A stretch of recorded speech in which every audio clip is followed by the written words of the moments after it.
चलो हम लोग पढ़ते हैं।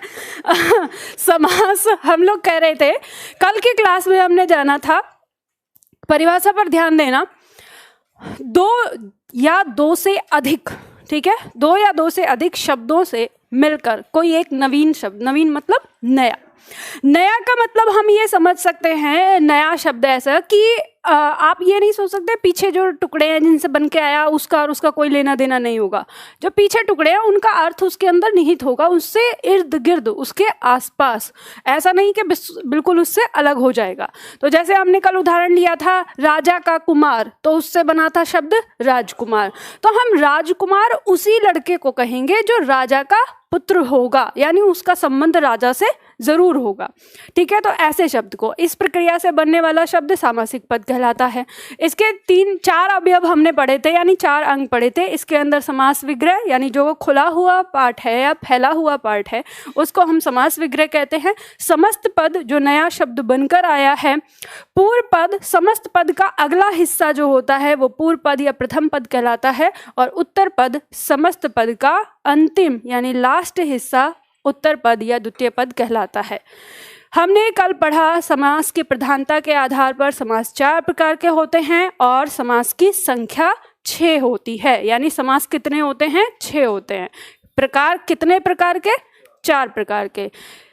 एक जो पूर्व पद प्रधान हो, एक जिसके दोनों पद प्रधान हो, एक जिसके दोनों पद अप्रधान हो और एक जिसका उत्तर पद प्रधान हो। तो बाकी ऊपर के 3 में तो एक एक ही हमारा समास आता है, लेकिन उत्तर पद प्रधान में हमारे 3 समास आते हैं, तत्पुरुष समास, कर्मधारय और द्विगु समास।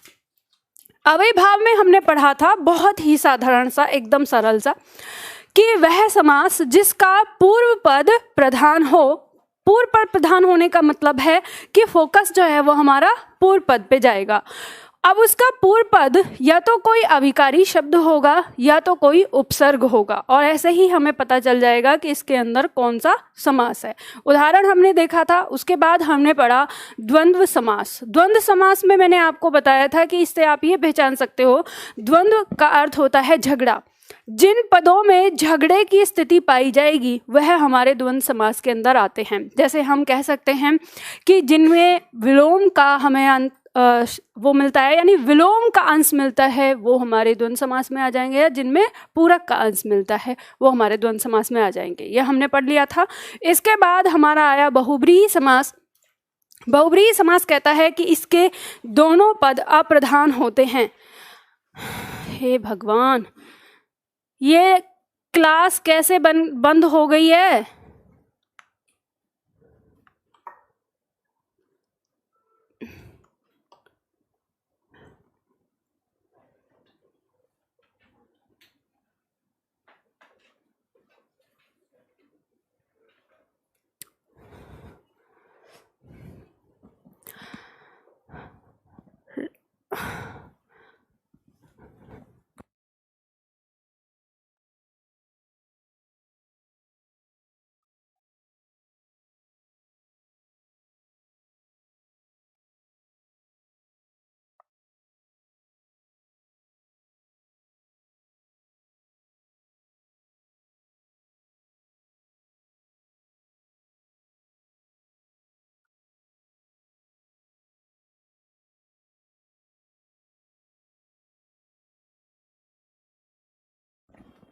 चलो, तो क्या बताया मैंने बहुब्रीहि समास में? इसमें दोनों पद इसके अप्रधान होते हैं और कोई तीसरा पद जो प्रधान होता है, यानी अर्थात पद। इसमें हमने जान लिया था, तो छात्र ने एक प्रश्न पूछा था जिसमें कि घनश्याम जो शब्द दिया हुआ है इसमें घन का क्या अर्थ है। मुझे बात समझ में नहीं आई कि प्रश्न क्यों पूछा, क्योंकि यहाँ पे घन का अर्थ मैंने दिया हुआ है। ऐसा नहीं है जिसमें शब्द का अर्थ जो मुझे लगता है कि इसका आपको अर्थ नहीं पता होगा, मैंने दिया हुआ है। तो यहाँ घन का मतलब है बादल, और अगर हम घनश्याम शब्द से अर्थ लगाएं तो घनश्याम शब्द से हमारा अर्थ ये होता है कि वह जो मतलब घन यानी बादल। बादल कैसा होता है? काला घना होता है। तो जो बादल के समान काला है उसको हमने कृष्ण कहा है। तो घन का मतलब यहाँ पे बादल से आ जाता है, श्याम मतलब काला। अब इसके बाद हम लोगों ने, मैंने आपको जो यहाँ पे छोड़ा था लास्ट क्लास में, वो मैंने आपको ये छोड़ा था कि हमारे पास कुछ समास ऐसे हैं जिनमें एक से अधिक समास आता है। ठीक है, अब आपको यहाँ से इस चीज़ को समझना है, पर इस चीज़ को समझने से पहले हमारे जो 3 समास और हैं हम उन्हें एक बार पहले पढ़ लेते हैं, उसके बाद इस चीज़ के बारे में जानेंगे। अभी तक हमने 3 समास को सीख लिया है कैसे होते हैं, तो इसके बाद चौथा समास हम देखते हैं। जल्दी से इसकी परिभाषा लिखो, इसको समझते हैं। लिखो, तत्पुरुष समास में जिस समास में पूर्व पद गौण तथा उत्तर पद प्रधान होता है उसे तत्पुरुष समास कहते हैं।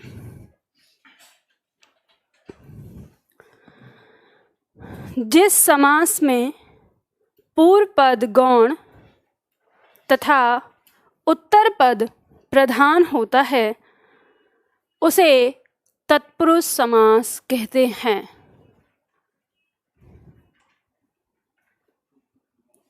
जिस समास में पूर्व पद गौण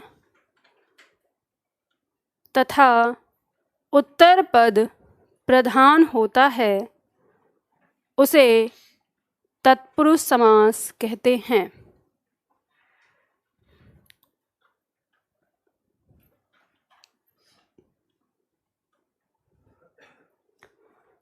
जिस समास में पूर्व पद गौण तथा उत्तर पद प्रधान होता है उसे तत्पुरुष समास कहते हैं।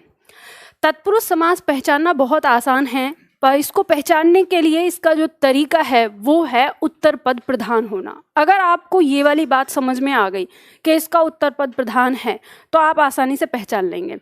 अब इसको पहचानने के लिए आपको क्या जानना है, तो हम पहले जानते हैं, अब इसके बारे में और जो चीज़ें हैं बाद में पढ़ेंगे। तो तत्पुरुष समास, अच्छा इसमें ना एक पॉइंट और लिख लो, इसके नीचे अगली लाइन, यानी एक दूसरी पहचान लिख लो कि इस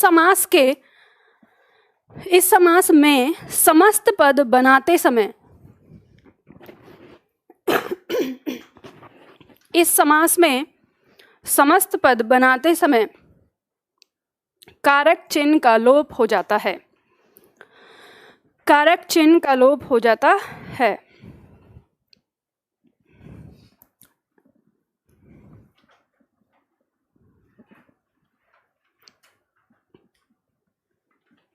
कारक चिन्ह का लोप हो जाता है, पूर्ण विराम लगा के। देखो ये पॉइंट तो कभी कभी ये परिभाषा आपसे पूछ ली जाती है कि किसमें कारक चिन्ह का लोप हो जाता है, ऐसे आ जाता है। अब लाइन है लिखने के लिए, एक लाइन और इसकी पहचान और लिख लो बताने से पहले। ऐसा होता है, एक पहचान तो मैं अभी आपको समझाऊंगी, जो मुझे लगता है कि सबसे अच्छा तरीका है, सबसे बेहतर तरीका है तत्पुरुष समास को पहचानने का, वो मैं आपको समझाऊंगी। पर अगर मान लो कि ऐसा हो सकता है कि आपको न समझ में आए उस तरीके से, तो दूसरा और कौन सा तरीका है जिससे आप पहचान कर सकते हैं। तो दूसरा तरीका होता है कि जैसे तत्पुरुष समास कोई आपका दिया है, आप उसका समास विग्रह करके देखिए। तो जब आप उसका समास विग्रह करके देखेंगे तो आप पाएंगे कि उसका जो पूर्व पद है, और जब वो समास विग्रह में आएगा तो पूर्व पद के तुरंत बाद आपको कारक चिन्ह नजर आएगा। तो इसी बात को आप लिख लो पहचान के लिए। तो पहचान करके, पहचान लिखो, पहचान और निर्देशक चिन्ह लगाओ इसके आगे। लिखो, समास विग्रह में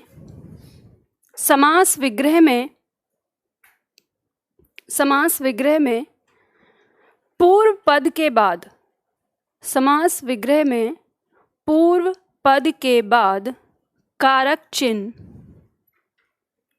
देखने को मिलता है। समास विग्रह में पूर्व पद के बाद कारक चिन्ह देखने को मिलता है। ठीक है, बस पूर्ण विराम लगा दो इसको यहाँ पे। जो भी लिखवाया है इसको पहले समझ लो। जैसे मान लो यहाँ पे दिया है उदाहरण आपका गगनचुंबी, तो इसमें गगनचुंबी में पूर्व पद कौन सा है? गगन। तो यहाँ इसके समास विग्रह में देखेंगे गगन को, इसके तुरंत बाद क्या आ गया? कारक चिन्ह। इसी तरह से जैसे कमर तोड़, तो यहाँ पे कमर पूर्व पद है तो कमर को। ठीक है, इस तरह से हमने कहा है। यानी जब भी कभी अगर आपको तत्पुरुष समास न समझ में आए तो आप उसका समास विग्रह करके उस समय समझ सकते हैं। अब इसमें सबसे पहले बात करेंगे तत्पुरुष समास के उदाहरण की। तो ध्यान देना कि तत्पुरुष समास के उदाहरण यहाँ गगनचुंबी से लेकर और नीचे जो आपको यहाँ दिया है आत्म केंद्रीय या कहें सिर दर्द, यहाँ तक ये सारे जितने उदाहरण दिए हुए हैं आपके, ये सब के सब क्या हैं, तत्पुरुष समास के उदाहरण हैं। ठीक है, अब इसमें आप कहेंगे कि फिर ये क्यों बांटा हुआ है अलग अलग, तो तत्पुरुष समास के भी कारक चिन्ह के आधार पर भेद होते हैं, तो इसलिए इनको बांट दिया है। अब आपकी परीक्षाओं में अलग अलग तरीके से आता है। अगर हम बात करें यूपी की परीक्षाओं की, तो यूपी की परीक्षाओं में जो प्रश्न आपके आते हैं वो तत्पुरुष समास से ही पूछे जाते हैं, केवल तत्पुरुष समास के उदाहरण। तो ये सारे के सारे आपको पहले तो किस में याद रखने हैं, तत्पुरुष समास के लिए। फिर कभी कभी ऐसा हो सकता है कि तत्पुरुष समास के भेद करके आपको पूछे जाएं, तब आप बताएंगे। अब इसके भेद में जैसे आ गया कर्म तत्पुरुष, तो और दूसरा दिया है करण तत्पुरुष। तो अगर हम ऐसे देखें कि दो शब्द हमारे सामने दिया कि मनोहर और तुलसीकृत, तो अगर ये पूछे कि मनोहर और तुलसीकृत में कौन सा समास है, तो हमें पता है कि कौन सा है, तत्पुरुष समास। लेकिन अगर ये पूछ लिया जाए कि मनोहर और तुलसीकृत में तत्पुरुष का कौन सा भेद है, तो अब हम इसकी पहचान करेंगे इसके समास विग्रह से। मनोहर में हो गया मन को हरने वाला, तो मन को हरने वाला, तो मन के बाद को कारक चिन्ह आया है, तो हमें ये याद रखना पड़ेगा कि को कारक चिन्ह किसका होता है, तो कर्म का होता है। तो कर्म का को कारक चिन्ह होता है, तो इसलिए हमारा जो तत्पुरुष होगा कौन सा, कर्म तत्पुरुष होगा। और फिर हमने यहाँ कहा तुलसीकृत, तो हम तुलसीकृत को जब समास विग्रह करेंगे कि तुलसी के द्वारा कृत, या कृत मतलब रचित होता है कि तुलसी के द्वारा रचित, तो तुलसी के द्वारा, तो के द्वारा आ रहा है, तो तत्पुरुष समास में मतलब हम या ये कहें कि कारक चिन्ह के द्वारा किसका होता है, तो करण का होता है, क्योंकि करण में से या के द्वारा होता है। तो फिर हमें पता चल जाएगा कि तुलसीकृत जो यहाँ पर दिया है, इसमें तुलसी के बाद के द्वारा आ रहा है, इसका मतलब ये करण है, तो करण है तो करण तत्पुरुष है। बात समझ में आ गई। अभी हम इस पे बहुत ज़्यादा विस्तार से बात नहीं करेंगे। अब आपके दिमाग में एक प्रश्न आ रहा होगा कि मैम ये कर्म, करण या संप्रदान, अपादान आखिर ये हैं क्या? तो आज से 5वीं 6ठी क्लास में हम पढ़ेंगे कारक चिन्ह। तो जब हम कारक चिन्ह पढ़ लेंगे तो हमें ये अपने आप समझ में आ जाएगा कि कर्म क्या है, करण क्या है। तब तक हम बस इसको तत्पुरुष के उदाहरण में जानते हैं, बाकी ये चीज़ें हमें अपने आप समझ में आएंगी। तो उससे पहले एक चीज़ जानते हैं जो एक बहुत ही इम्पोर्टेंट प्रश्न आजकल आपकी परीक्षाओं में आ रहा है तत्पुरुष समास से, कि तत्पुरुष समास में आपसे पूछ लेता है प्रश्न ऐसा आया हुआ है कि निम्न में से समानाधिकरण तत्पुरुष समास कौन सा है। ऑप्शन दिया रहता है कि निम्न में से समानाधिकरण तत्पुरुष समास कौन सा है, या समानाधिकरण के आधार पर तत्पुरुष समास का भेद कौन सा है। तो उसमें ये प्रश्न बच्चों को समझ में नहीं आता कि ये ऐसे कैसे आ गया, इसका उत्तर क्या होगा। तो उत्तर में आपको 2 समास दिखेंगे, या तो द्विगु समास या तो कर्मधारय समास। ठीक है, दोनों में से कोई एक होगा। तो आपको इसे ऐसे समझना है कि तत्पुरुष समास को हम 2 भागों में बांटते हैं। ठीक है, 2 भेद करते हैं उसका, एक करते हैं व्याधिकरण और एक करते हैं समानाधिकरण। व्याधिकरण में तो हम तत्पुरुष समास के भेद कर देते हैं कारक चिन्ह के आधार पर, जो हमने तत्पुरुष समास के अंदर ही पढ़ा है। और समानाधिकरण में हम तत्पुरुष समास के 2 भेद करते हैं, और वो 2 भेद कौन से हैं, एक होता है कर्मधारय और एक होता है द्विगु। ठीक है, तो उसमें पढ़ते हैं इनको, तो द्विगु और कर्मधारय फिर हम उनको अलग भी पढ़ते हैं। तो जब हम बात करेंगे संस्कृत व्याकरण की, तो संस्कृत व्याकरण में कर्मधारय और द्विगु समास अलग से नहीं पढ़ते हम, वो पढ़ते हैं हम तत्पुरुष के भेद के अंदर।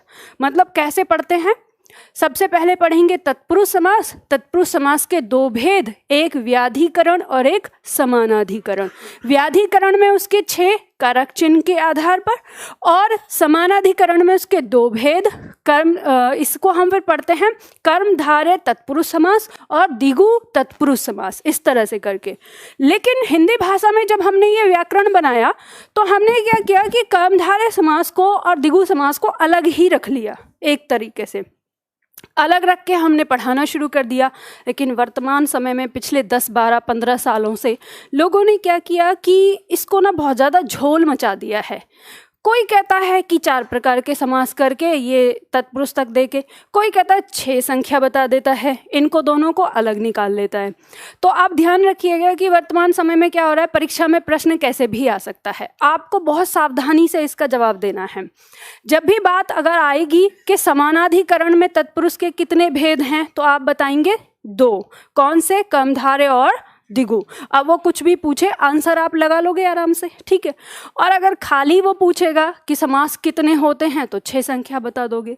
तो इनका मतलब अगर हम इनकी व्याख्या पे जाए ना, जैसे व्याख्या इन्होंने कर रखी है किताबों में, तो आप उत्तर सही ढंग से दे नहीं सकते कि समास की कितनी संख्या है, तो सबका अलग अलग अपना व्यू रहता है।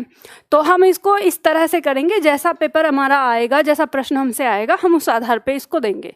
तो ये प्रश्न आ जाता है तो इसे आप आसानी से कर लोगे। और ये कई बार रिपीट प्रश्न है, ये रिपीट प्रश्न है। इसमें क्या होता क्या है कि बच्चा ना कंफ्यूज हो जाता है, या तो वो छोड़ेगा या तुक्का लगाएगा कोई इधर से उधर, तो उसमें फिर गलत भी हो सकता है और सही भी हो सकता है। तो ये ध्यान रखिएगा आप। अब हमें यहाँ पर ये बात पता चली है कि तत्पुरुष समास हमारा, जो हमने इसको सिंपल सा बिल्कुल सरल सा पढ़ा है कि तत्पुरुष समास का हमारा उत्तर पद प्रधान होता है। बस अब आपको वो चीज़ सीखनी है कि उत्तर पद प्रधान की वजह से हम कैसे पहचानते हैं इसे। तो देखो, जैसे मान लो हमने ये शब्द लिया यहाँ पर गगनचुंबी, तो जैसे ही हमने बोला गगनचुंबी, तो हमारे दिमाग में फोटो क्या उभर के आती है, बताओ? हमारे दिमाग में फोटो आती है कि ऐसी इमारत जो आसमान को छू रही हो, ठीक है। तो फोकस हमारा किस पे होता है? आसमान को छूने वाली चीज पे, अर्थात चुंबी यानी गगन को चूमने वाली उत्तर पद का फोकस हो रहा है। तो मतलब ये क्या है, हमारा तत्पुरुष समास है। इसी तरह से अब हम देखते हैं, जैसे शब्द दिया है पॉकेट मार, तो पॉकेट मार शब्द हमने यहाँ पर देखा। तो जैसे ही हम बोलते हैं पॉकेट मार, तो हमारे दिमाग में जो फोटो आती है वो जेब की आती है या जेब कतरे किसी व्यक्ति की, चाहे काली ही आती हो, किसी व्यक्ति की आती है ना, यानी मारने वाले की, मार जो पॉकेट को मारने की कोशिश कर रहा है उसकी आती है। तो यानी उत्तर पद प्रधान है, उत्तर पद की फोटो आ रही है। इसी तरह से अगर हम यहाँ कहें, मान लो तुलसीकृत दिया हुआ है, तो हम कहते हैं कि रामचरितमानस तुलसीकृत है। तो इससे हमारे दिमाग में क्या तस्वीर उभरती है कि तुलसी के द्वारा बनाई हुई, यानी फोकस किसकी तरफ जा रहा है? बनाने की तरफ जा रहा है, यानी कृत की तरफ जा रहा है, उत्तर पद प्रधान हो रहा है। इसी तरह से जैसे मान लो शब्द दिया रोग पीड़ित, रोग पीड़ित शब्द है, तो यहाँ पे अगर हम देखें तो कहें कि अरे ये तो रोग पीड़ित है, तो दिमाग में क्या जाएगा? रोग जाएगा या उसकी पीड़ा की तरफ ध्यान जाएगा? पीड़ा की तरफ ना, पहला, बाद में जाएगा कि वो पीड़ा किसके कारण है? रोग के कारण। तो पहला जो आपका फोकस जाता है वो जाता है उत्तर पद पर। इसी तरह से जैसे मान लो हम शब्द लिखें, अगर हस्तलिखित शब्द दिया हुआ है तो फोकस किसकी तरफ जाता है? लिखित की तरफ, उत्तर पद की तरफ फोकस जा रहा है। तो इसी से हम पहचान कर पाते हैं कि यह हमारा क्या है? तत्पुरुष है, ठीक है। इसी तरह से जैसे शब्द दिया, मान लो गौशाला, तो जैसे हमने गौशाला बोला तो हमारा जो फोकस है वो किसकी तरफ जाता है? गायों की तरफ जाता है या स्थान की तरफ जाता है जहां वो रह रहे हैं? स्थान की तरफ जा रहा है, यानी शाला जो शब्द है उसका मतलब हो गया रहने का स्थान। तो गायों के रहने का स्थान, तो हमारा जो फोकस है उत्तर पद पे जा रहा है। वैसे ही हम बात करते हैं रसोई घर, तो हमारा दिमाग में जो फोटो उभर के आती है वो खाने की थाली की उभर के आती है कि जहाँ खाना पकाया जाता है उसकी, जहाँ खाना पकाया मतलब उस घर की, उस स्थान की जहाँ पर रसोई बनाई जाती है। तो आप सोचते हो रसोई का मतलब क्या होता है? खाना होता है रसोई का अर्थ। तो हम रसोई घर कहते हैं, मतलब खाना बनाने वाली जगह। तो घर की तरफ यानी उत्तर पद की तरफ हमारा स्थान जा रहा है दिमाग, ठीक है। इसी तरह से जैसे मान लो अगर हमने कहा रणभूमि, तो रणभूमि जब हम कहते हैं तो हमारे दिमाग में भूमि की फोटो होती है, ना कि रण यानी युद्ध की नहीं। हमें पता चलता है वो जगह जहाँ पर रण होता है, ठीक है। तो उत्तर पद प्रधान है। जैसे हम कहते हैं देशभक्ति, तो हमारे दिमाग में क्या? देश की फोटो उभरती है कि देश के प्रति प्रेम की, यानी भक्ति की। तो भक्ति की हमारे दिमाग में फोटो आती है, तो ये इसी चीज को, यानी हमारे दिमाग में जो फोकस हो रहा है उसी चीज को हम कह रहे हैं उत्तर पद प्रधान होना। तो उत्तर पद ही प्रधान होता है। अब देखो, जैसे शब्द है हमारा, ये न्यायालय है, या के बाद आ है, टाइपिंग मिस्टेक हो गई है, सुधार लो इसे, ठीक है, न्यायालय। और ये इसमें कभी कभी ये लिखने के लिए भी आ जाता है, तो गलती भी होती है ना। अब इसमें जब आपको ये पढ़ना होगा ना कारक चिन्ह, तब कारक, जिस दिन हम कारक करेंगे ना उस दिन हम एक बार इसको पढ़ेंगे ध्यान में। और ये मैं आज पहले से ही बता देती हूँ, जिस दिन आप कारक चिन्ह पढ़ेंगे तो कारक चिन्ह की 2 क्लास होती हैं, पहली और दूसरी। तो जिस दिन दूसरी क्लास होगी अपनी ये वाली नोटबुक जरूर लेके आना। नोटबुक लेके आओगे तो आपको तत्पुरुष समास का जो ये वाला भेद है कारक चिन्ह वाला, ये आसानी से समझ में आ जाएगा। अगर नोटबुक नहीं लेके आओगे तो फिर वही हो जाएगी गड़बड़, है ना। तो उस दिन इसको लेकर आना। तो अब ये बात आपको समझ में आ गई। कोई भी शब्द आपके सामने दिया होगा तो आप पहचान लेंगे, ठीक है। अब इसमें कुछ भेद, मतलब ऐसे कहते हैं ना मतभेद हैं, जो मतभेद हैं उन सब पे भी हम बात करेंगे। पर पहले अब हम अपना इससे आगे वाला समास कर लेते हैं। समानाधिकरण तत्पुरुष समास के अंदर 2 प्रकार हैं, द्विगु और कर्मधारय। सबसे पहले हमारे सामने द्विगु समास आ रहा है, लिखते हैं परिभाषा द्विगु समास की और इसको समझते हैं। लिखो, इसमें लिखो, द्विगु समास में पूर्व पद गौण तथा उत्तर पद प्रधान होता है। द्विगु समास में पूर्व पद गौण तथा उत्तर पद प्रधान होता है।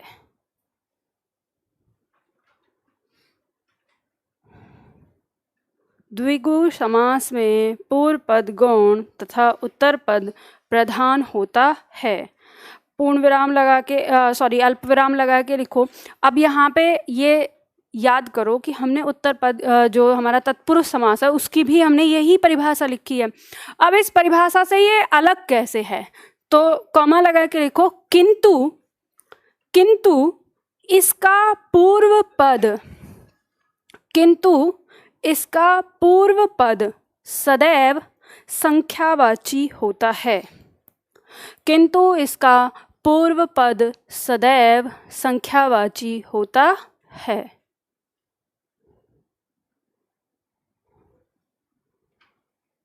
किंतु इसका पूर्व पद सदैव संख्यावाची होता है। पूर्ण विराम लगा दीजिए। हमने कहा है कि द्विगु समास का भी जो उत्तर पद होता है वो प्रधान होता है। मतलब ये कि फोकस तो हमारे दिमाग में किसकी आएगी, यानी फोकस जो होगा उत्तर पद फोकस होगा, यानी प्रधानता उत्तर पद की है। लेकिन उस पद में पहला जो उसका पद होगा यानी पूर्व पद जो होगा वो हमेशा संख्यावाची होगा। संख्यावाची हो गया तो तत्पुरुष समास से अलग हटके क्या हो जाएगा, द्विगु हो जाएगा। जैसे दिया है पंचवटी। पंचवटी मतलब 5 वटों वाला स्थान, यानी वो स्थान जहाँ पर 5 वट दिए हुए हैं। अब फोकस तो हमारे दिमाग में वटों का हो रहा है, यानी वृक्षों का, लेकिन इसमें जो संख्या है वो क्या है, 5। मतलब पहला जो पद है वो संख्यावाची है, तो ये हमारा क्या हो गया, द्विगु हो गया। इसी तरह से आप देख सकते हो चौराहा, ठीक है, तो 4 हो गया। त्रिफला, त्र हो गया। एक बात ध्यान रखना, कुछ लोग कहते हैं कि त्रिफला में बहुब्रीहि समास होता है और कहते हैं त्रिफला 3 फलों का समाहार, अर्थात हेड, बहेड़ा और पता नहीं एक और कौन सा होता है, 3 पद देते हैं। फिर वही कहते हैं समास का मतलब है छोटा करना, और यहाँ पे नहीं हो रहा कि आप उससे बोलेंगे कि उसका विस्तार भी आप वहाँ पे बताएंगे।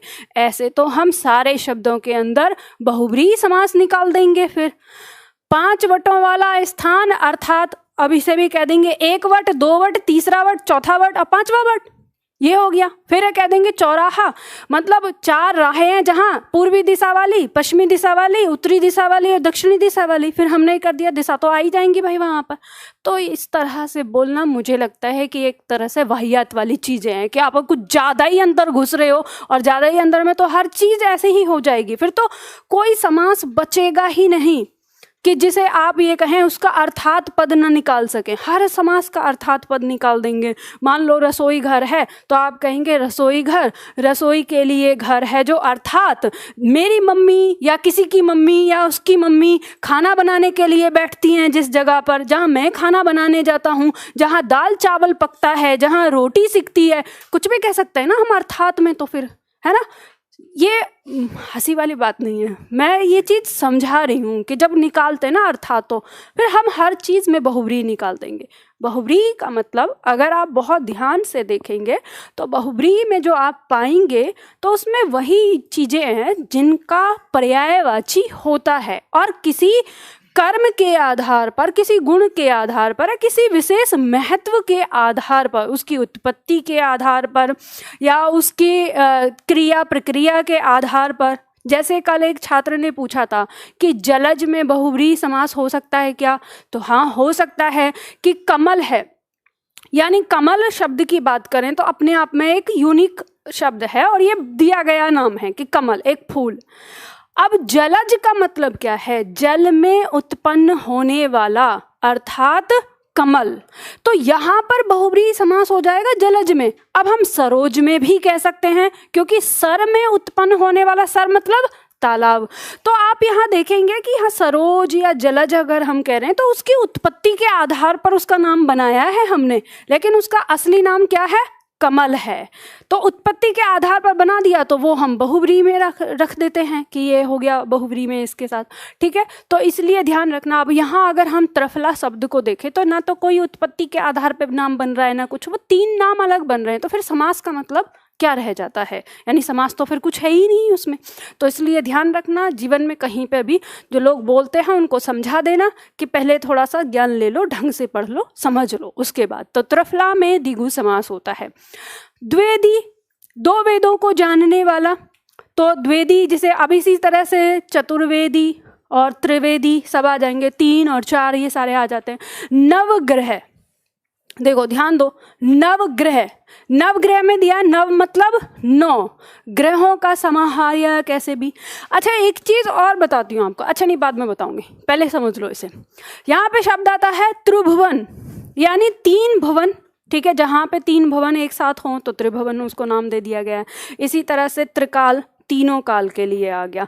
तो 3 लगा है इसे चवन्नी, तो 4 आनों का समूह, ठीक है। 4 आन, जैसे कहते हैं ना 1 आना, 2 आना, 3 आना, जब आप ऐसे समझ सकते हो जिसे आप 25 पैसा बोलते थे ना उसको बोल देते हैं ऐसे, तो वो चवन्नी हो जाता है, ठीक है।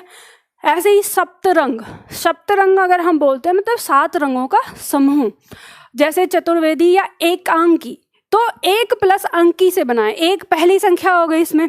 अब दिया है जैसे तिराहा शब्द दिया तो 3 राहों का समूह हो गया, ठीक है। इसी तरह से त्रिपाठी, त्रिमाही, नवरत्न, नवरत्न का मतलब क्या है, 9 रत्न की बात कर रहे हैं, सपरत्न या सप्तरत्न या 11 रत्न, इस तरह से बोला जाता है। तो उन सारे शब्दों में क्या आ जाएगा फिर हमारा द्विगु समास आ जाएगा। अब आपको पता है ना ये नवरत्न का कॉन्सेप्ट क्या है, इतिहास में पढ़ते होंगे आप, पहले राजे महाराजे अपने दरबार में हाँ कि 9 रत्नों को रखते थे। 9 रत्नों में क्या था, कोई हीरे चांदी मोती ऐसे थोड़ी ना था। नवरत्न का मतलब था कि जो अपने क्षेत्र में बहुत विशेष व्यक्ति है, जैसे मान लो कोई साहित्यकार है और बहुत सर्वश्रेष्ठ साहित्यकार है तो उसको रख लिया कि ये एक साहित्यकार हो गया। कोई वैज्ञानिक है और वो कुछ अच्छी खोज कर रहा है तो उसको रख लिया कि एक ये हो गया। कोई डॉक्टर है, अच्छा वैद्य है तो उसको रख लिया। तो वो सारे मिलके कि इस तरह से 9 चीज़ें बहुत ज़्यादा स्पेशल थी तो उनको नवरत्न नाम दे दिया। इसी तरह से त्रिमूर्ति यानी 3 मूर्तियों का समूह, या चतुर्युग 4 युगों का समूह जहाँ पर आ जाता है चतुर्युग हो जाता है, ठीक है। अब इसके बाद इसमें भी कुछ ऐसे पद हैं जो 1 से अधिक समास वाले शब्द हैं। जैसे दिया है त्रिलोचन, त्रिलोचन मतलब 3 लोचन यानी आंखें हैं जिसके, तो त्रिलोचन में हम अर्थात पद भी निकाल पाते हैं। तो उसमें क्या है हमारा शिव अर्थात शिव। तो यहाँ पर ये इस तरह से लिख लो कि इन जो यहाँ पर दिए हैं इन सब में कौन सा समास भी है, बहुव्रीहि भी है, ठीक है। अब अगर परीक्षा में द्विगु समास और बहुव्रीहि दिया हो इनके साथ तो सबसे पहला चुनाव क्या करोगे आप, बहुव्रीहि को करोगे। और अगर ऑप्शन में बहुव्रीहि ना हो और ये दिए हों तब क्या चुनाव करोगे? द्विगु करोगे। जैसे दिया है त्रिलोचन 3 आंखों वाला, दशानन 10 मुख वाला। अब जैसे मान लो हम दशानन कहते हैं, आप कहते हैं कि मैम इसमें अर्थात पद में फोटो तो सबसे पहले रावण का ही जाएगा। लेकिन आप एक बार सोचो कि कोई विदेश से आया हुआ व्यक्ति है और वो नहीं जानता कि रावण कौन है, या उसने रामायण नहीं पढ़ी, वो जानता ही नहीं है। वो आया, उसने हिंदी पढ़नी शुरू करी, वो ये जानता है कि 10 को हिंदी में 10 कहते हैं और आनन को हिंदी में मुख कहते हैं, मतलब जिसे माउथ कह रहे हैं हम, वो आनन कह रहे हैं हिंदी में। तो जब वो पढ़ेगा दशानन तो उसके दिमाग में क्या फोटो आएगी? उसके दिमाग में फोटो आएगी, मतलब कोई व्यक्ति जिसके 10 मुख लगा दिए हैं, उसे अर्थात पद समझ में नहीं आ रहा उस समय। तो यहाँ उसके दिमाग में जो फोकस हो रहा है वो कौन सा समास हो रहा है? द्विगु हो रहा है। तो हम ये नहीं कह सकते कि दोनों समास इतना ही विशेष फोकस करते हों या कुछ स्पेशल है, नहीं है। ये तो हम हिंदुस्तानी, क्योंकि हम जानते हैं कि दशानन कौन है, इसलिए हमने कह दिया कि आप उसमें बहुव्रीहि लगा दो पहले, समझ रहे हैं ना। तो इसलिए अब ये वाली बात जब अगर मैं कहती हूँ तो लोगों को पचती नहीं है बात। और मुझे ये समझ में नहीं आता कि कामता प्रसाद को क्यों नहीं पढ़ लेते। उन्होंने स्पष्ट रूप से लिखा है कि बहुत सारे समास हैं हमारे, और ये आयोग भी पूछता है, आयोग भी कभी भी पूछ सकता है आपसे। तो इस बात को आप ध्यान रखिएगा, आपको पढ़ना है स्मार्ट तरीके से, कोई भी अंक आपका छूटना नहीं चाहिए, चाहे वो कैसे भी पूछे। जैसे शब्द दिया है चतुरानन, 4 आनन हैं जिसके और पंचानन। अब अर्थात पद दोनों में क्या है? आप अगर पंचानन शब्द को देखें तो पंचानन अर्थात पंचानन शेर को भी कहते हैं, पर्यायवाची आता है शेर का। अब ये बताओ शेर को पंचानन कैसे बोल दिया? समझाओ। नहीं समझाएगा, कोई नहीं समझाएगा, मैं भी नहीं समझा सकती क्योंकि मुझे ही नहीं पता चला अभी तक, मैंने भी रट लिया। भैया आता है परीक्षा में, मान लो पंचानन किसका पर्यायवाची है तो शेर का आ जाएगा। पंचानन हनुमान जी को भी कहते हैं, आता है ना हनुमान का नाम भी। पंचानन शिव को भी कहा जाता है, पंचानन ब्रह्मा को भी कहा जाता है, चतुरानन ब्रह्मा को कहा जाता है। अब आप कहेंगे ब्रह्मा को पंचानन भी और चतुरानन भी, 5 मुख और 4 मुख। तो बात यह है कि जब 5 मुख थे तो 5वां मुख अहंकार का था, तो भगवान शिव ने काट दिया और वो 5वां मुख जाके गिरा पुष्कर में, जहाँ हिंदुस्तान में एकमात्र एक ही जगह है जहाँ ब्रह्मा जी का मंदिर पाया जाता है, उसी नदी में, यानी जो पुष्कर में नदी बहती है वहीं पे गिरा था, तो वहाँ उनका नाम हो गया। फिर उसके बाद क्या कहलाए? वो चतुरानन कहलाए। तो 4 मुख वाले। अष्टभुज 8 भुजाओं वाली अर्थात दुर्गा। षडानन 6 मुख वाले अर्थात कार्तिकेय। चतुर्भुज 4 भुजाओं वाले अर्थात भगवान विष्णु को। अब आप अगर धारावाहिक आपने देखे हों तो आपको पता होगा कि ये 4 भुजाएं तो कोई भी धारण कर लेता था कभी भी, जब अपना असली रूप दिखाता था। तो जरूरी नहीं है कि चतुर्भुज का मतलब विष्णु ही हो, भगवान शिव को भी दिखाया जा सकता है, और ब्रह्मा जी के भी हम देखते तो थे। अब 4 मुख है तो भुजाएं भी तो होंगी उतनी, ऐसे। खैर ये हमें नहीं पता, ये कहानी समझ में हमारे नहीं आती कैसे थे ये मुख और ये सारी चीजें। सप्तरंग 7 रंग, इसमें अर्थात क्या निकालोगे आप? इंद्रधनुष नहीं, इंद्रधनुष को आप सप्तरंग नहीं कहते, इंद्रधनुष में 7 रंग होते हैं, तो उसे सप्तरंग नहीं, अर्थात नहीं, अर्थात पद तो आएगा ही नहीं, ठीक है। तो ये, और वो से हमने नाम दिया है इंद्रधनुष। क्यों कहा है? क्योंकि आसमान में दिखता है, हम कहते हैं इंद्र का धनुष है। इंद्र का धनुष थोड़ी ना होता है। आप विज्ञान पढ़ते हो, आपको पता है अच्छी तरह से कि इंद्रधनुष का मतलब क्या होता है। इंद्रधनुष से एक बादल वो इस तरह से प्रकाश की किरण को अलग अलग कर देता है, जिसे आप लैब में भी बना लेते हो, बनाते हो कि नहीं बनाते हो, तो ये हमें पता है। वो 7 रंग अलग अलग हैं, उसका अर्थात पद नहीं निकलेगा। अब ये चीज आपको समझ में आ गई तो दोनों में हाँ आ गया, ठीक है। इसके बाद कर्मधारय जल्दी से लिख लो फटाफट। अभी जो विवादित पॉइंट है ना वो भी बताने हैं, नहीं तो फिर आप उनको झोल में लटके रहोगे। लिखो, कर्मधारय समास का पूर्व पद गौण और उत्तर पद प्रधान होता है।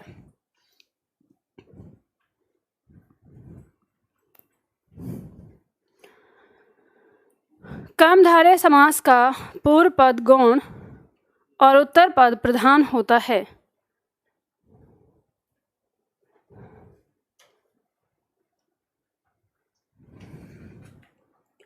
पूर्व पद गौण और उत्तर पद प्रधान होता है।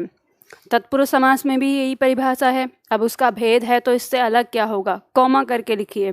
किंतु इसके दोनों पदों के मध्य, किंतु इसके दोनों पदों के मध्य उपमेय उपमान या विशेषण विशेष्य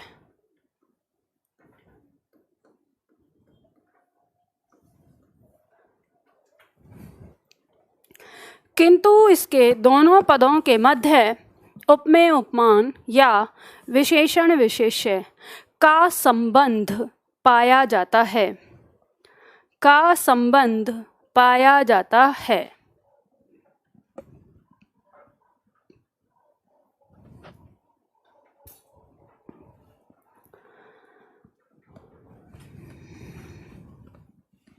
का संबंध पाया जाता है, पूर्ण विराम लगा दो।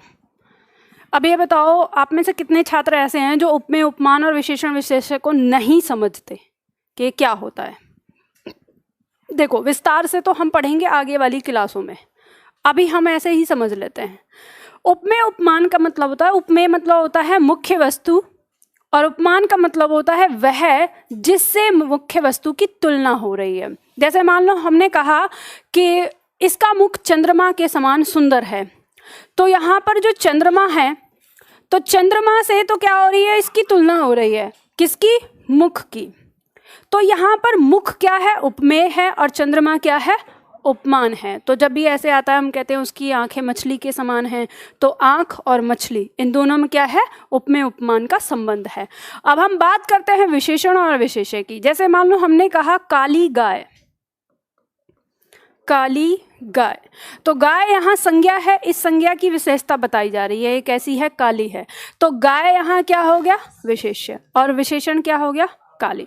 जैसे हमने कहा अच्छा लड़का, अच्छा लड़का, तो लड़का की विशेषता बताई जा रही है, कैसा है, अच्छा है। तो लड़का यहाँ विशेष्य और अच्छा क्या है, विशेषण। बात समझ में आ गई। तो और ये इन सारी चीज़ों को जब विशेषण पढ़ेंगे उस समय हम इसके बारे में जानेंगे, ठीक है। तो अब यहाँ पे हम देख सकते हैं उदाहरण में, जैसे उदाहरण हमारा यहाँ पर दिया हुआ है, शब्द है घनश्याम, घन के समान श्याम। अब आप यहाँ कहेंगे यहाँ घन बादल के जैसा काला उसको दिखाया गया है, तो बादल के जैसा काला यहाँ घन श्याम में क्या है, उपमेय उपमान का संबंध है, तो इसलिए इसमें क्या आ गया, कर्मधारय समास भी आ गया। कमल नयन, कमल के समान है नयन, यानी नयन कैसे हैं, कमल के समान, तो उपमेय उपमान का संबंध है। और कमल नयन अर्थात विष्णु या राम या कृष्ण तीनों के लिए आता है, सबने अलग अलग नाम इनका लिया है, कमल नयन कहा है, ठीक है। तो यानी यहाँ पे हमारा अर्थात पद निकल आता है, अर्थात पद तो बहुब्रीहि हो जाता है। और अगर हम इनमें उपमेय उपमान का संबंध देखें तो उपमेय उपमान का भी संबंध है इसमें, तो कर्मधारय भी है। तो ध्यान देना, जिस पे ना बोल्ड हो रखा है उसका मतलब ये है कि उसके अंदर बहुब्रीहि समास भी है। तो बहुब्रीहि समास जब उसमें आ गया, तो जब अगर इन शब्दों को पहले पूछा जाएगा तो पहला हम चुनाव क्या करेंगे, बहुब्रीहि, और जब अगर ऑप्शन में बहुब्रीहि नहीं है तब किस में करेंगे, कर्मधारय में, ठीक है। जैसे कर कमल, तो कमल के समान कर मतलब हाथ, तो कर कमल में क्या आ गया, उपमेय उपमान का संबंध हो गया। क्रोध अग्नि, क्रोध रूपी अग्नि, ठीक है। अग्नि कैसी, मतलब क्रोध कैसा है, अग्नि के समान है, तो क्रोधाग्नि हमने बोल दिया, तो दोनों शब्दों में क्या हो गया, उपमेय उपमान। अब अगर ऐसे शब्द दे दिया, क्रोधाग्नि शब्द का प्रयोग कर दिया, तो कौन सा समास हो गया इसमें, कर्मधारय हो गया। चंद्रमुख, चंद्रमुख मतलब चंद्र के समान मुख, या नरसिंह, नर रूपी सिंह, तो नरसिंह हमें समझ में आया, नरसिंह शब्द आ गया तो उसमें कौन सा, कर्मधारय। ऐसे ही महाकवि, महा मतलब महान, कवि माने कवि, जो महान है कवि, तो कवि की महानता की विशेषता दिखाई जाए तो विशेषण विशेष्य का इसमें संबंध है, ठीक है।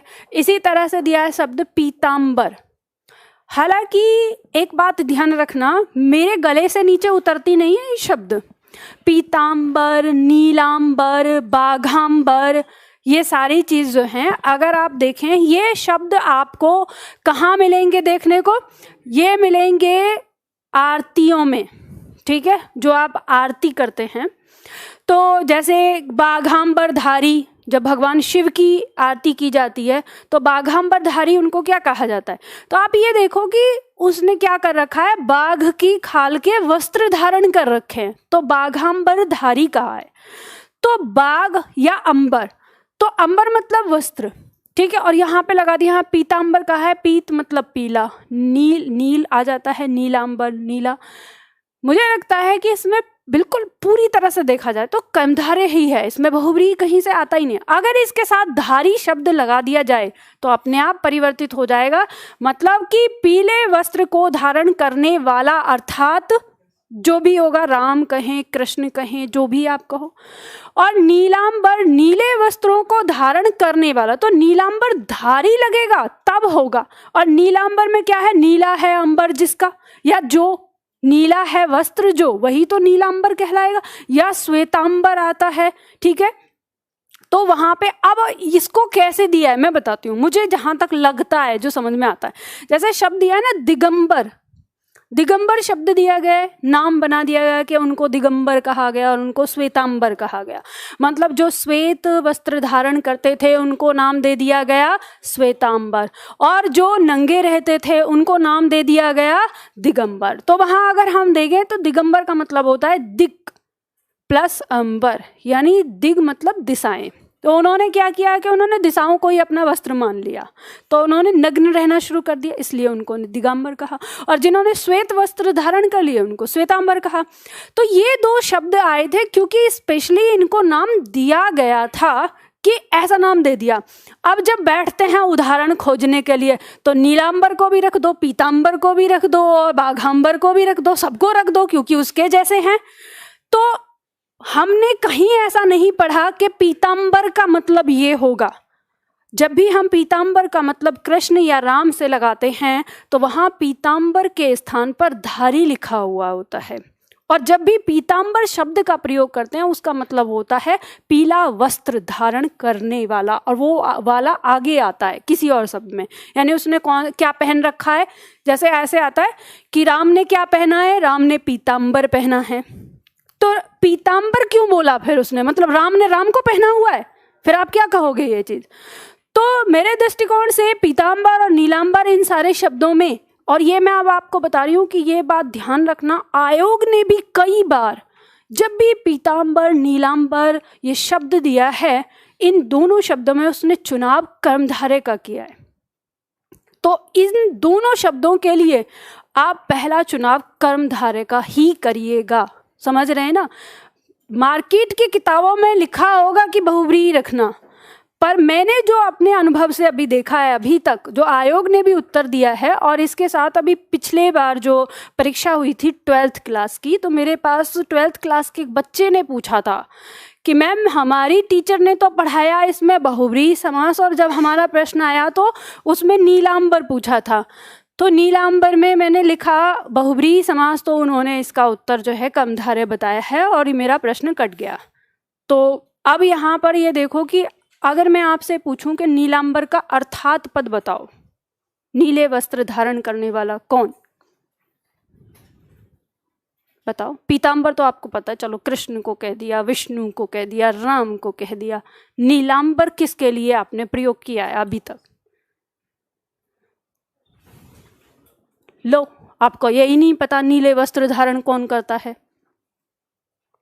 नीलांबर अगर हम पढ़ते हैं तो शनि की आरती में पढ़ते हैं। नीले वस्त्र धारण करने वाले कौन हैं? शनि हैं। तो नीलांबर धारी अगर आ जाएगा तो अर्थात शनि, समझ गए ना। तो उस तरह से तो इन दोनों शब्दों में आपको सबसे पहला चुनाव कर्मधारय का ही लगाना है, ये बात ध्यान रखिएगा। अगर इनके साथ धारी लगा है तो फिर ये अर्थात पद में चले जाएंगे, ठीक है। वहां पे ये क्या हो जाएंगे, फिर ये बहुव्रीहि समास हो जाएंगे। इन बातों को ये नहीं है क्लास में ही यहीं रख के और भूल जाओ। जो मैं बातें अलग अलग चीजें बता रही हूँ ना, उनको नोट डाउन जरूर कर लेना, क्योंकि ये आता है, यही बहुत बड़ा समास में है। क्या समास 3 सेकंड का खेल है, लेकिन इतना बड़ा आपको झंझट क्यों पैदा करता है? क्योंकि इसी वजह से करता है कि एक पद में 2-3 समास हैं। और अभी तो रुको, अभी तो कहानी बाकी है। सिर्फ आपका ये नहीं है कि दिगु और बहुब्री में ही उलझन है। आपकी परीक्षा में एक प्रश्न पूछा गया था, शायद कमल नयन के बारे में ही था। कमल नयन में समास बताइए। ऑप्शन सुनिए। ऑप्शन लिखा हुआ था अव्ययीभाव समास, ऑप्शन दिया हुआ था द्वंद्व समास, ऑप्शन दिया हुआ था तत्पुरुष समास, और ऑप्शन दिया था इनमें से कोई नहीं। अव्ययीभाव समास, द्वंद्व समास और तत्पुरुष समास, और चौथा था इनमें से कोई नहीं। आयोग ने उत्तर दिया तत्पुरुष समास। आप कहेंगे ये कैसे हुआ? आप मुझे एक चीज बताइए, मैं एक प्रश्न करती हूं आपसे कि ताजमहल कहाँ है? आपको पहला ऑप्शन मिल रहा है भारत, दूसरा ऑप्शन मिल रहा है उत्तर प्रदेश, तीसरा ऑप्शन मिल रहा है आगरा, चौथा ऑप्शन मिल रहा है मध्य प्रदेश।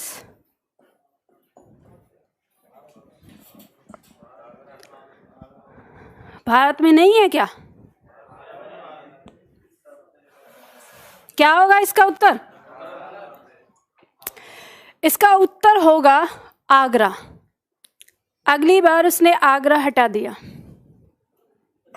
प्रश्न वैसे ही है, तो क्या होगा?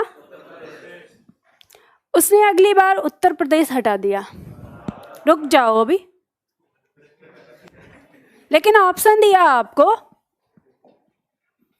ये यहां रख दिया, और आपको ऑप्शन दिया कोई नहीं, इनमें से कोई नहीं।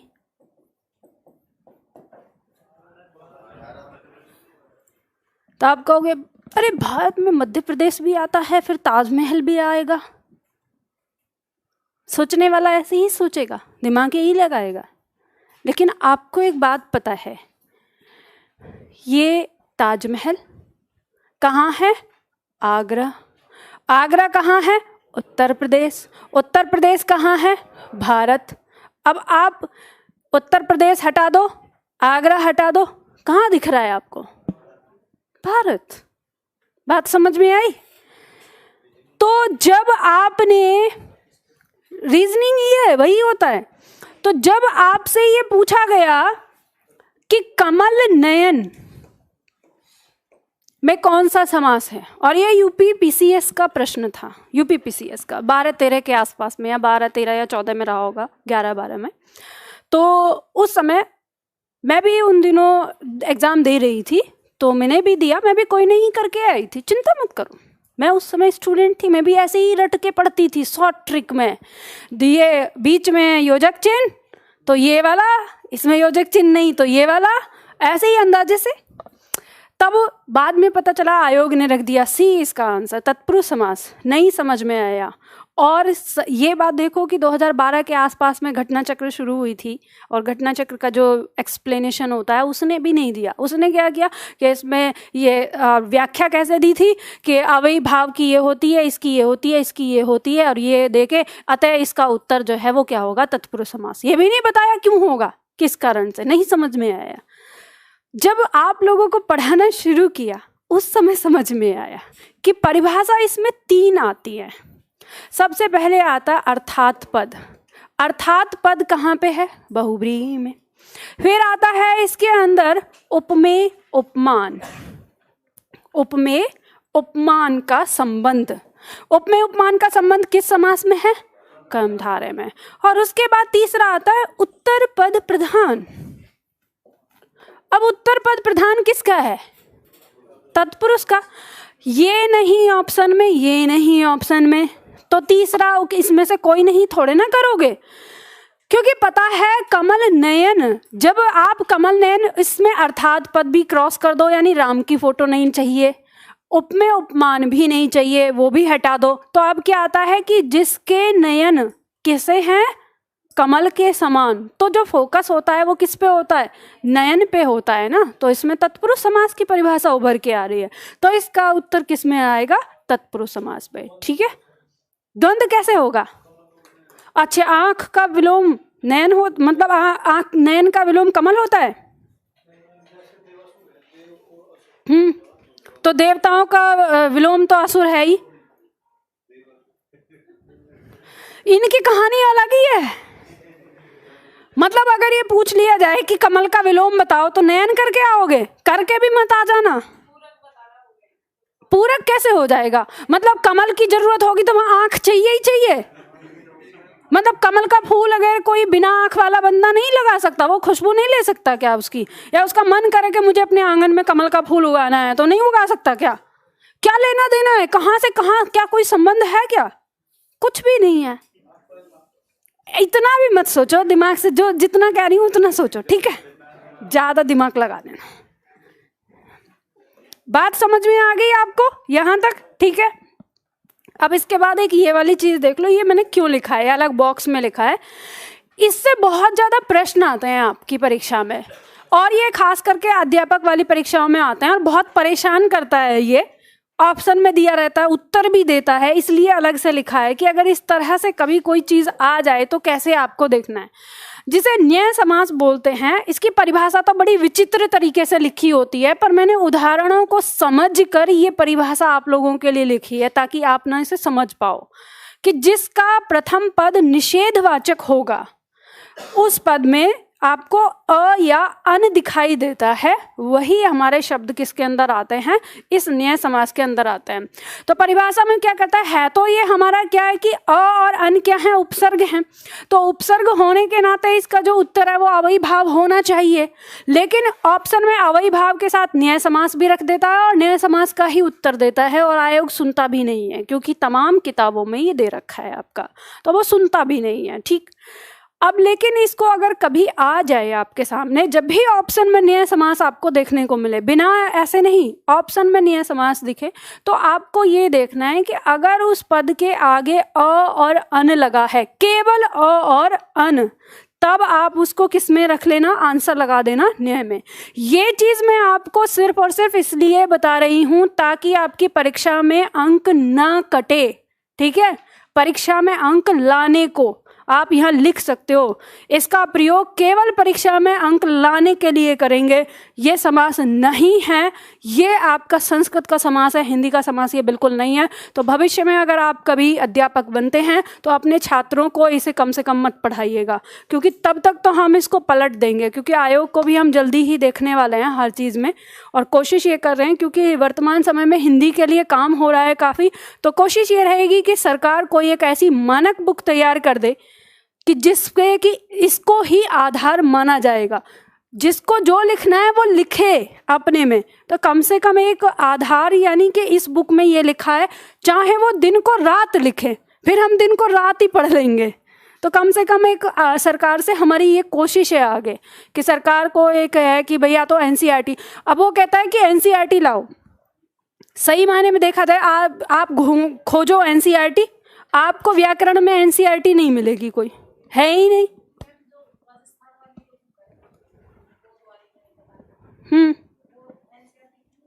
नहीं, उसमें दो चार आप किसको, बस दो चार टॉपिक है, सारे टॉपिक तो नहीं है ना, लेके आना एक बार, तब बताएंगे, बात करेंगे। तो यहाँ जितने सारे शब्द दिए हुए हैं इन सब में क्या आप लगाएंगे अगर परीक्षा में आता है तो, न्याय समास। अब आप मेरे को ये बताओ, आप लोगों ने समास देखा, अब जल्दी से फटाफट हम ना इसकी शॉर्ट ट्रिक बनाते हैं, आपको लिखना है साथ में, मेरे साथ लिख लेना, जो हमने सीखा है हम उसकी शॉर्ट ट्रिक बनाते हैं फटाफट से। समास अभी पहले मेरे साथ साथ ही लिख लो, समझ लेंगे बाद में। अव्ययी भाव समास पहला हमने पढ़ा, दूसरा हमने पढ़ा द्वंद्व समास। देखो एक बात मैं बता देती हूँ, जब आप मार्केट में कोई किताबें पढ़ते हैं तो आपको इनका जो क्रम है ना वो अलग मिलेगा, मेरे क्रम से बिल्कुल अलग मिलेगा। मैंने आपको इस सीखने के आधार पे इसका क्रम इस तरह से रखा है शुरुआत में, क्योंकि इस तरह से जब हम चलते हैं तो बहुत आसान होता है समास को समझना। तो क्रम पे मत जाना, ऐसे आपसे कोई क्रम नहीं पूछता कि पहले कौन सा पढ़ें बाद में कौन सा पढ़ें। हाँ, ये बस आपके, मैंने पूरी हिंदी को डिज़ाइन ही अपने हिसाब से करा है। अगर आप देखेंगे तो आप पाएंगे किताबों में कि वर्णमाला के तुरंत बाद संज्ञा रख रखी है लोगों ने, जो कि मुझे लॉजिक समझ में नहीं आता बिल्कुल भी। वर्णमाला के बाद संज्ञा पढ़ाने का क्या मतलब है? और संधि जाके पढ़ाएंगे लास्ट में, उपसर्ग पता नहीं कहाँ कहाँ जाके पढ़ाएंगे। मैंने आपकी पूरी हिंदी को उस क्रम से पढ़ा रखा है जो आपको समझ में आए एक के बाद। तत्पुरुष समास के 2 भेद हमने पढ़े हैं।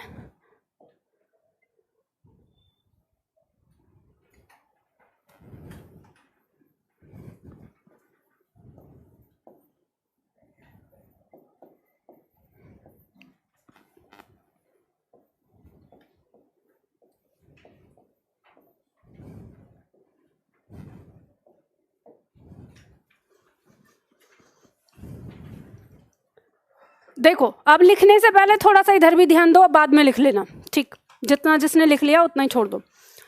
हम जब बात करते हैं अव्ययीभाव समास की, ठीक है, तो अव्ययीभाव समास की पहचान क्या मैंने आपको बताई थी? पूर्व पद प्रधान, ठीक है? पूर्व पद क्या है? प्रधान है। हम इतना ही याद रखेंगे, इसमें छोटा छोटा लेंगे। अब पूर्व पद प्रधान है, लेकिन ये पूर्व पद आपको क्या देखने को मिलेगा? कोई उपसर्ग देखने को मिलेगा या कोई अविकारी शब्द, ठीक है, या कोई अविकारी, इतना याद रहेगा, ठीक? इसके बाद हम द्वंद्व की बात करेंगे। इसमें हमने क्या पहचान देखी? दोनों पद, इसके दोनों पद प्रधान हमें देखने को मिलते हैं, ठीक है, दोनों प्रधान। और इस दोनों प्रधान में संबंध हमको किस किस का मिलता है? या तो विलोम या तो पूरक। इतना याद रहेगा इसके लिए, ठीक है? बहुव्रीहि की बात करें तो इसमें क्या होता है? दोनों पद गौण, दोनों गौण, और अन्य पद प्रधान, अन्य पद प्रधान यानी अर्थात पद। इतना तो समझ जाओगे, इसका मतलब क्या है? अर्थात पद है। हम जब तत्पुरुष समास की बात करते हैं तो इसमें उत्तर पद प्रधान, ठीक है, उत्तर पद प्रधान।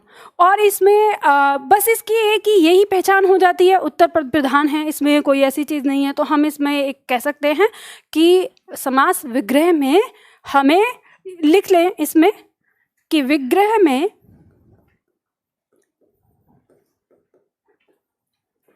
पूर्व पद के बाद कारक चिन्ह,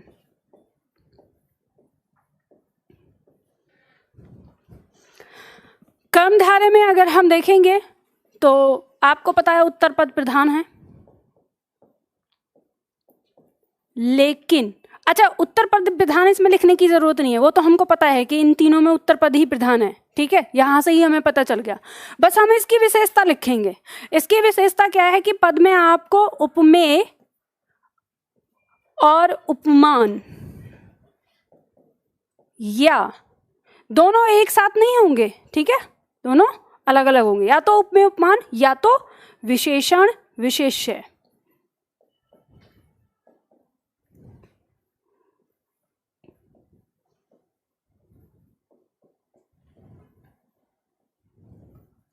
और द्विगु में आपको लिखना है केवल पूर्व पद संख्यावाची।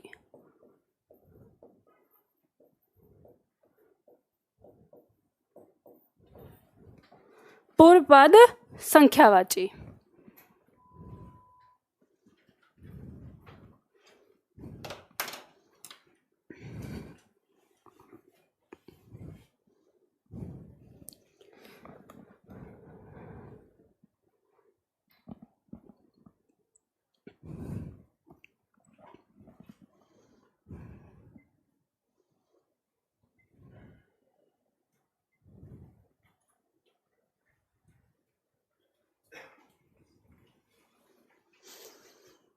समझ में आ गया ना? लिख लो जल्दी से फटाफट। आपको पूरे समास में अगर कुछ याद रखना है तो वो ये याद रखना है, इतना याद रखना, आपके समास अपने आप इसी से हो जाएंगे।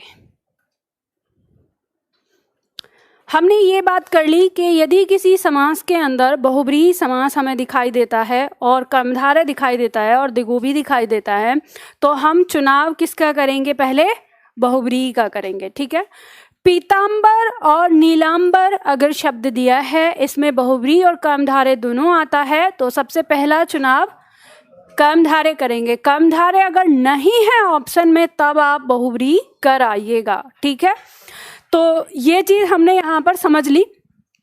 अब इसके साथ ही आपको मुझे कुछ प्रश्न बताना है। जैसे एक प्रश्न है, आपको बताना है, पहले तो मैं ऑप्शन लिखती हूँ, उसके बाद प्रश्न लिखूँगी। ऑप्शन ए, नवग्रह। ऑप्शन बी, नववधू। ऑप्शन सी, नवरात्रि। ऑप्शन डी,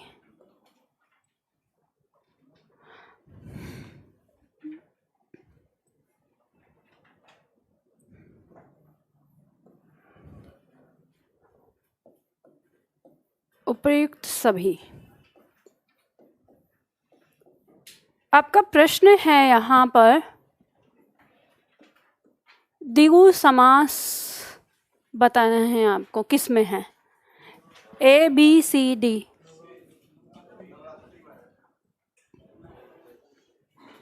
द्विगु समास यानी जिसका पूर्व पद संख्यावाची हो, वो बताना है आपको।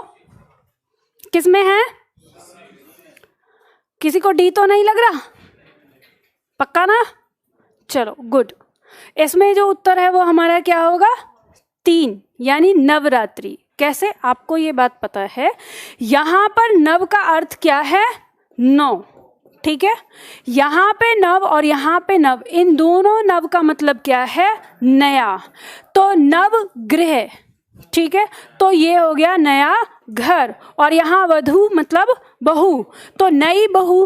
तो ऐसा नहीं है कि इन दोनों का अर्थ आप 9 लगाएंगे कि 9 घर या 9 बहुएं। आप कहेंगे मैम ऐसा भी तो हो सकता है, 9 बहुएं भी तो हो सकती हैं किसी के पुराने जमाने में, ऐसे और सारी तो ध्यान देना कि ऐसा कुछ नहीं होता। आपने ऐसा कोई कॉन्सेप्ट नहीं सुना कि 9 बहुएं को नववधू कहते हैं। नववधू का मतलब है नई बहू, ठीक है, उसको कहा जाता है।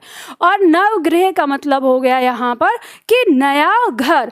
और इसी तरह से शब्द अगर यहाँ पे होता नवग्रह, देखो ये है नवगृह, री की मतलब गृह, ठीक है, और ये है नवग्रह। इस नवग्रह का मतलब है 9 ग्रह और इस नवग्रह का मतलब है नया घर। ठीक, तो इसलिए इसमें अंतर जानना। एक आता है नवयुवक, ये बहुत आता है प्रश्न।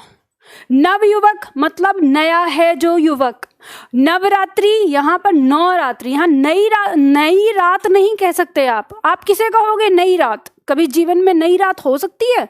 कभी नहीं हो सकती। जिस दिन आप पैदा हुए थे बस वही रात थी अब आपकी नवरात, उसके बाद कोई नवरात नहीं होगी। ठीक है, तो इसीलिए यहाँ पर नव का मतलब क्या है? 9 रात से, जिसे हम नवरात्रि कहते हैं, जिसमें दुर्गा की पूजा करते हैं। तो इनमें ये पॉइंट आपको समझ में आ गया। तो इससे काफ़ी सारे प्रश्न आते हैं जो आपको कंफ्यूज कर देते हैं।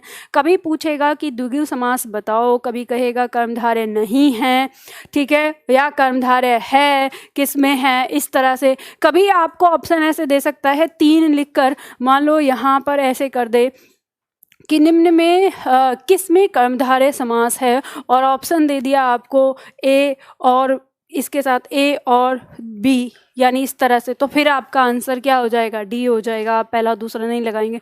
तो वो किसी तरह से दे सकता है। आजकल जैसे चल रहा है तो वो क्या करेगा, यहाँ पर भी एक और शब्द रख देगा। मान लो यहाँ पर रख दिया, हाँ, यहाँ पर नवग्रह रख दिया, और उसके बाद ये 4 ऑप्शन आपको दे दिए, और अब जो विकल्प देगा वो आपको यहाँ पर करके ए बी करके दे देगा। ए दे दिया उसने, बी दे दिया, उसमें कर देगा कि पहला, दूसरा, चौथा, यहाँ पर तीसरा और दूसरा ऐसे करके, यानी इस तरह के ऑप्शन वो दे सकता है, तो आपको चुनना होगा। अब ये इस तरह का आजकल जो प्रश्न वो रख रहा है वो इस तरह के रख रहा है कि यानी वो एक ही प्रश्न में, कहने को होगा एक प्रश्न लेकिन पूछेगा आपसे 3-4 प्रश्न। तो इस तरह का आपका पैटर्न चल रहा है, तो आपको बहुत उतनी ही होशियारी से काम करना है। ये बात ध्यान रखिए, किताबें वही हैं, टॉपिक वही है, जो बदलता है वो बदलता है प्रश्नों का तरीका, कि उसे प्रश्न कैसे पूछना है। आप लोगों ने मुझे अभी तक नहीं दिया एसएससी जीडी का पेपर, इतना कहने के बाद भी 2-4 छात्रों ने बस दिया है, क्योंकि उनको या तो ये डर है कि मैं पूरा का पूरा पेपर दे दूंगा, मैंने तो बताया कि मेरा इतना हो रहा है, मेरा 1 ही नंबर से हट गया कि 2 ही नंबर से रह गया, बाद में असलियत पता चल जाएगी इनको कि क्या पढ़ा है क्या नहीं। तो भाई आप पहला जो पेज है जिस पे आपका नाम, रोल नंबर कुछ लिखा हुआ है, वो हटा के और किसी दूसरे के फ़ोन से ही आप मैसेज कर सकते हो कि ये लो मैम इस टाइम का है, ये सारी चीज़ें, हमें पता ही नहीं चलेगा कौन हो आप कौन नहीं हो, पर प्रश्न देना चाहिए, इससे आपका ही फ़ायदा है। आपकी बाहर जो परीक्षा में जैसे प्रश्न पूछा है ना एसएससी जीडी ने, इतने सरल प्रश्न के उनमें कुछ भी नहीं है, पर कैसा पूछा है, वाक्य दिया है, ठीक है, वाक्य देकर यहाँ पे एक शब्द लिखा, जैसे मान लो कमल शब्द आ गया, ठीक। अब वो कह रहा है कि रेखांकित शब्द के पर्यायवाची के रूप में निम्न में से कौन सा विकल्प नहीं है। अभी तक आप ये सोच रहे होंगे कि पर्यायवाची पूछने वाला है, लेकिन लास्ट में उसने क्या कर दिया, रेखांकित शब्द के पर्यायवाची के रूप में कौन सा विकल्प नहीं है। अब आप हड़बड़ी में हो, वहां पर रेखांकित शब्द के पर्यायवाची पूछ रहा है, जल्दी से लगाओ, पहला हो गया गलत, बाद में आके पढ़ा, अरे मैं पूरा तो पढ़ा ही नहीं, उसको पता है कि आप यही करने वाले हो परीक्षा में। तो मैं बार बार आपको चीख के एक ही बात बोलती रही हूँ कि प्रश्न पढ़ के पहले तसल्ली कर लो कि उत्तर क्या जानना चाह रहा है ये हमसे, समझ रहे हैं ना। तो उस चीज को, जो वो उत्तर जान रहा है उसको मार्क करो और तब उसको आप पूछो, ठीक है। अब देखो यहाँ पर समझ में आ गया, अब प्रश्न दिए हुए हैं, अब जल्दी से मुझे प्रश्न करवाओ यहाँ पर फटाफट से, क्योंकि अगर आपने ये प्रश्न उत्तर कर लिए ना तो फिर आपका कुछ बचेगा नहीं। आज के बाद समास पढ़ना मत, सीधा जाके परीक्षा में करना, दिमाग लगा लेंगे ना। 6 सेकेंड आपके पास आ गए हैं, क्या सीखना है आपको, देखो इसमें आपको ध्यान देना है। जैसे ही आपके सामने अव्ययभाव आए तो आपको क्या फोकस करना है, पूर्व पद प्रधान और उपसर्ग या कोई अभिकारी है या नहीं, अगर नहीं है तो काट दो। द्वंद्व की बात करें, विलोम और पूरक का संबंध है कि नहीं, काट दो। बहुब्रीहि की बात करें, अन्य पद अर्थात निकल रहा है या नहीं, तो काट दो, नहीं निकलता तो तत्पुरुष की बात करें, उत्तर प्रधान देखो, अगर उत्तर पद प्रधान न समझ में आए तो पूर्व पद के बाद कारक चिन्ह देखने को मिलता है कि नहीं। उसके बाद कर्मधारय जैसे ही देखो, उपमेय उपमान या विशेषण विशेष्य का संबंध है कि नहीं, और दिगु देखो तो पूर्व पद पे संख्यावाची है कि नहीं। कितना टाइम लगेगा, और दिमाग तो बहुत तेज चलता है, जवान उतनी तेज नहीं चलती कि जब हम बोलेंगे उतना, लेकिन दिमाग हमारा बहुत तेज चलता है, हाँ या ना, हाँ या ना, ठीक है। इसी तरह से अच्छा एक चीज़ और आप लोगों को बतानी है, आप किताबों में देखेंगे, जैसे मान लो ये यहाँ पर कोई शब्द लिखा था, द्विगु समास की अगर हम बात करें, कोई ऐसा इसमें उदाहरण बताओ, जैसे मान लो सडानन है, ठीक है, तो सडानन में आपका द्विगु समास और बहुब्रीहि समास दोनों आ जाता है। तो लोग क्या कहते हैं, मतलब उसमें जो लगाते हैं कि कब आपको सडानन को द्विगु में लेके जाना है और कब बहुब्रीहि में। तो उनका बड़ा विचित्र सा तरीका मुझे लगता है किताबों में, कि जब ये लिखा हो, जब उसका समास विग्रह हो कि 6 आनन का समूह, तब तो आप उसमें क्या लगाना, द्विगु, यानी जब वह समूह की बात कर रहा है। और जब उसका विकल्प ये हो कि 6 मुख हैं जिसके, अर्थात, तब लगाना बहुब्रीहि। तो मुझे ये बात समझ में नहीं आती, ऐसा प्रश्न तो आज तक कभी नहीं दिया किसी ने। यहाँ पर सडानन आपको केवल शब्द दिया होगा। अब आप पूरी तरह से स्वतंत्र हैं इसके समास विग्रह करने के लिए। आप ये भी कह सकते हैं 6 मुख हैं जिसके अर्थात, और आप ये भी कह सकते हैं 6 मुखों का समूह। कह सकते हैं कि नहीं कह सकते? अब ये वाली बात मुझे याद आई पंचवटी पे। एक ने चर्चा की थी, ऐसे ही आप में से कुछ छात्र होते हैं जो पढ़ने के बाद फिर ज़्यादा अति उत्साही हो जाते तो बहस कर लेते हैं एक दूसरे से। ऐसे ही एक टीचर से बहस करी थी उनने, तो उस टीचर ने समझाया था, फ़ोन पे बात हुई थी मेरी, तो उस टीचर ने समझाया था कि जिस किताब में जहाँ पर ये लिखा हो कि 5 वटों का समूह, वहाँ तो दिगु करेंगे, और जहाँ ये लिखा हो उसकी व्याख्या, जब आप इसकी व्याख्या लेंगे कि 5 वटों का समूह है जहाँ पर अर्थात, तो वहाँ बहुब्री लेंगे। तो मैंने कहा कि ये भाई साहब आप ये कैसे पता करेंगे कि इसका ये वाला अर्थ है? ये तो केवल बस पंचवटी लिख के दिया होता है, ये तो कोई समझ वाली बात नहीं हुई और ना तर्क वाली। तो इस तरह की चीज़ें आपको किताबों में, उन्होंने फिर मुझे किताब बताई कि इस किताब में लिखा हुआ है। तो भाई किताब भी तो हमने ही लिखी है, हम में से किसी ने लिखी है थोड़ी ना, भगवान ने प्रकट करके ये लो ये रही तुम्हारी हिंदी व्याकरण, ऐसे थोड़ी ना दे दिया है, वो भी हमने ही लिखा है। तो इस तरह की चीज़ें अगर आपको किताबों में मिलती हैं तो अपने दिमाग में वाहियात तरीके मत लेकर आना। जो तरीका मैंने बताया है, और कौन सा तरीका, जो ये जो तरीका हमने बताया कि इसमें हमारा क्या क्या होता है, वो हमें करना है। चलो हम पहले ना प्रश्न उत्तर करते हैं और उसको अपना कर देखते हैं। पहला पॉइंट देखो, पहला प्रश्न, जब 2 या 2 से अधिक शब्द मिलकर बने हों उसे क्या कहेंगे? समास। ये तो पता ही आपका। अब बताओ उत्तर 2। वशीकरण शब्द जैसे दिया है, देखो समास करने का सबसे अच्छा तरीका आपको बताती हूँ। दिमाग मत लगाओ इसमें कि कौन सा होगा, सीधे जैसे ही आपको पता चल रहा है प्रश्न क्या पढ़ना है। वशीकरण में समास पूछ रहा है, तुरंत आ जाओ ऑप्शन पे। तत्पुरुष, दिगु, कर्मधारय और बहुब्री दे रखा है। अब क्रॉस विधि अपना लो।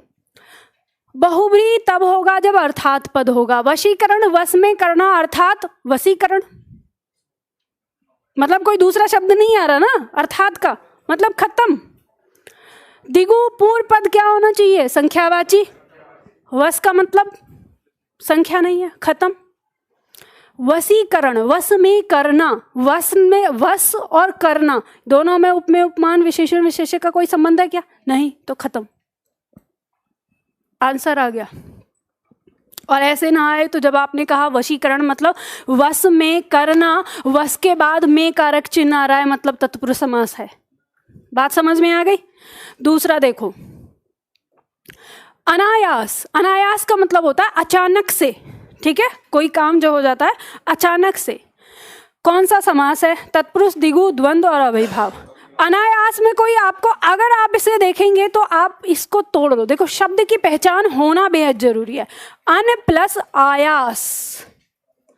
आयास मतलब होता है जिसकी हम कयास लगाते हैं ना, कहते हैं मतलब पता होना, और अन माने नहीं। तो जब हमें नहीं पता मतलब अचानक से, ठीक है। तो क्या इसमें द्वंद्व है? अन और इसमें कोई द्वंद्व नहीं। क्या इसमें पूर्व पद है संख्यावाची? नहीं। और अनायास मतलब अचानक से होना, कोई इसमें कारक चिन्ह भी नहीं, कट गया। आपको पता चल रहा है अविभाव है, अन है आपका। होगा कि नहीं होगा? कितना समय लगेगा? चलो अगला बता दो, और मैं समझती हूँ तो बहुत आसान है। गुण दोष। गुण दोष जैसे ही देखोगे तत्पुरुष होगा क्या? नहीं।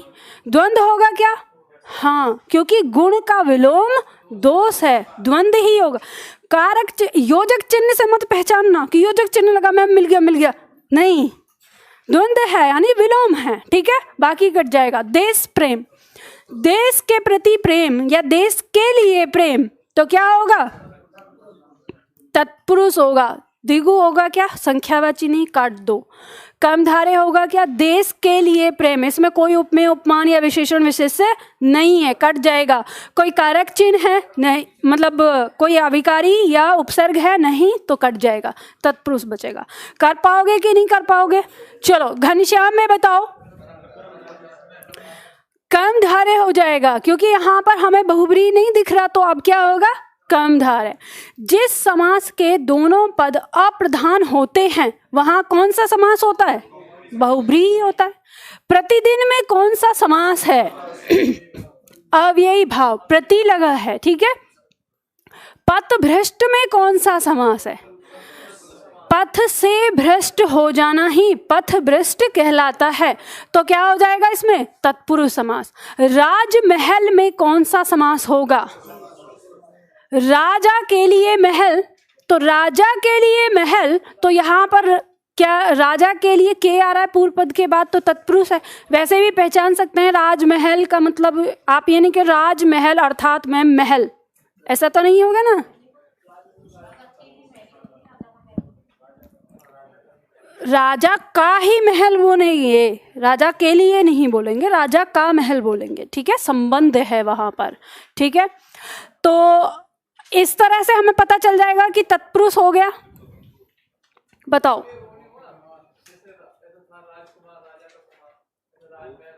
राजा का ही तो महल है, राजा का ही है, संबंध होगा इसमें, ठीक है, के लिए मत करके आना, ठीक ठीक है, उसका संबंध है, अधिकार रहता है, जहां अधिकार होता है संबंध।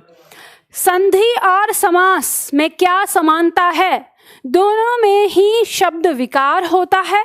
संधि और समास दोनों में ध्वनियां मिलती हैं। संधि और समास दोनों में ही ध्वनि विकार अनिवार्य है या दोनों ही शब्दों को संक्षिप्त करते हैं।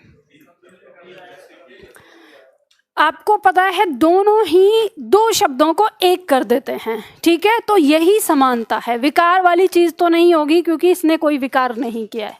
तो यहाँ पे क्या होता है, और इसमें समास बदलने का तो तरीका अलग अलग होता है, वो कैसे भी बदल सकता है, तो उसमें विकार वाली चीज नहीं आती। तो बस क्या है, संक्षिप्त, यानी संधि भी संक्षिप्त करती है, दो शब्दों को एक कर देती है, समास भी दो शब्दों को एक कर देता है।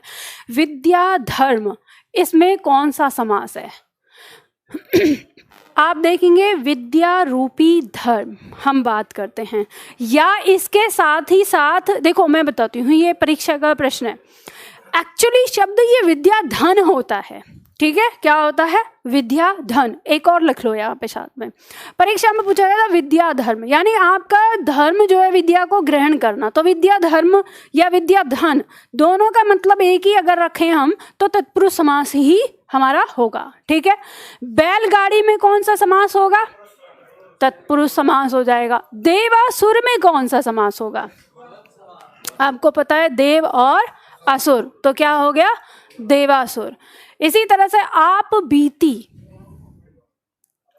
स्वयं पर बीतना, ठीक है, तो क्या हो जाएगा? अविभाव कैसे होगा?